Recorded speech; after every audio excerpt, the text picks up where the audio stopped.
My project is on the analysis of marketing campaign. So basically, I have a data set of the profile of each customers.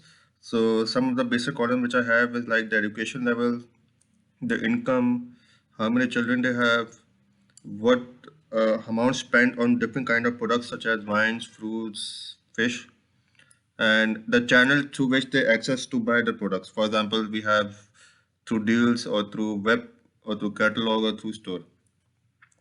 And we also have some of the columns like if if they even accepted in the previous marketing campaign or whether they did not respond. And our goal is whether they are going to respond in the new marketing campaign. So we'll do some basic EDA like finding missing values or removing the column which have the highest correlation.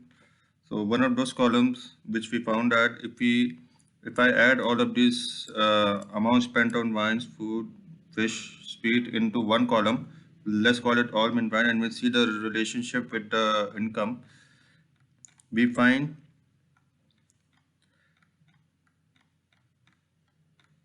that it has a very high positive correlation with a correlation of let's say 0.82.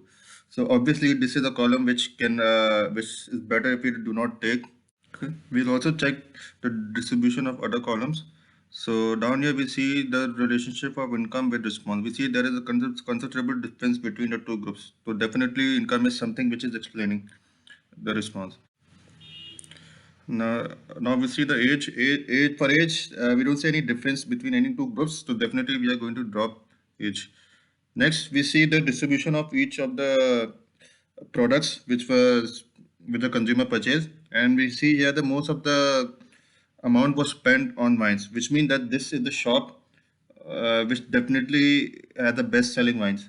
But in any case, we are going to drop all of this column as most of the information is already captured by the income. Next, we see the column days enrolled. This column represents how many days it has been for the customer to be enrolled in this company. So we see that the customers who have been enrolled up for many days up till now have a higher response, and those who have been recently enrolled, or let's say the number of days is very less, then they have a lower response. So this means this is something which is really explaining the data. Then we did analysis on some of the categorical variables, for example, marital status, education level, and all, and we found that they were not very significant in explaining the data, the responses. Okay, next we check the relationship of channel. Let's say how much was purchased to the store. So we noticed that income increases and the number of store purchases also increases, which means that again income is explaining the data. So again we are probably going to drop this column. So in all of these channels, whether people purchase to store or web or to catalog, we see very strong relationship with income, which means that we need to drop these columns as well. Otherwise, the problem of multi-collinearity will occur. So income is the only column which is explaining all of these other columns. Okay. Next variable that we are going to see is recency, which is when was the how the number of days since last purchase. In this case, we notice there is a significant difference between the two groups, which means recency is something which is explaining the column. Okay, so in the end, we know that we have three columns. For example, income, recency, and number of days enrolled.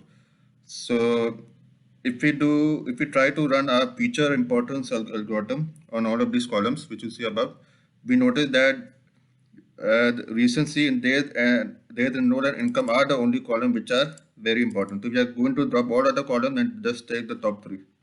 So while running the classical linear logistic regression, we have this accuracy of around 70%, and the coefficients of the logistic regression equation are given here. This is for days enrolled, for recency, days enrolled, and income.